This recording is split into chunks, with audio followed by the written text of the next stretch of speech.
On the heels of that close to $2 billion Powerball lottery, the pros and cons of buying a lottery ticket, we are turning to Norman Champ, chair of the Financial Freedom Initiative at America First Policy Institute. Let's start with the upside of lotteries because the money does help schools.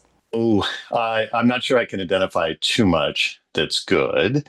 I suppose, people might say, well, more funding for schools and so forth, but really what the lottery is a voluntary tax that people are paying to state governments, and then if they win, to the federal government.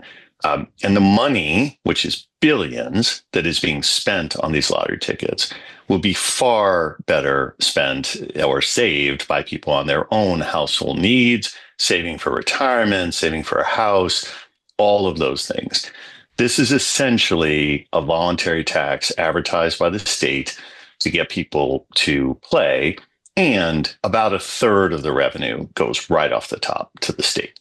Are you concerned about people who spend money on lotteries with money they really need? And that's the real problem. This is the definition of a regressive tax, meaning that a $2 ticket for someone who's making $1 million a year is obviously insignificant and whatever.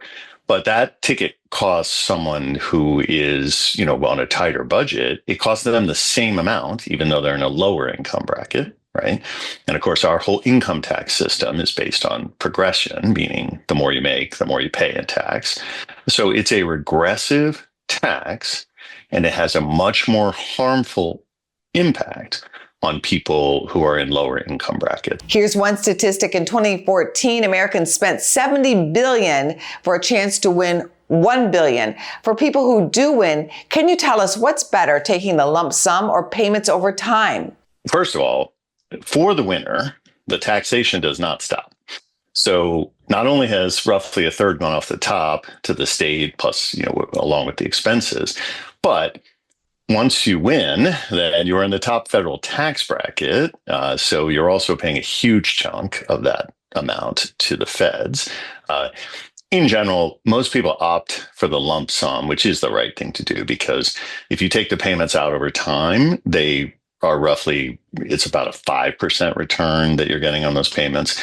And obviously, if you just played passive stock market, investments with the money, historically you would earn about 10.5% return. So most people do take the lump sum, but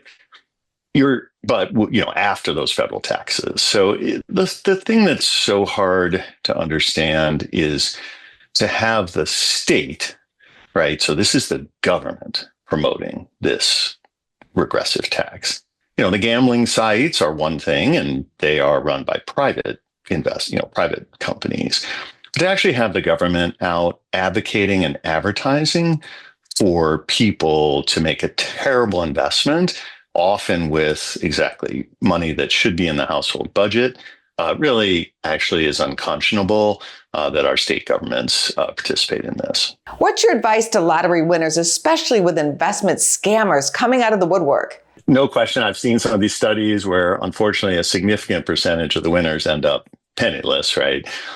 So, the first thing would be, if you suddenly come into hundreds of millions of dollars, is to find a reputable financial advisor, preferably at a large institutional, firm, and have them help you allocate that money to long-term investments that, are not exactly, as you said, not someone's idea that they sort of come out of the woodwork and give you. And I think if you think about everyday behavior, right, most of us maximize our 401k contributions as much as we can because that reduces our taxable income, right?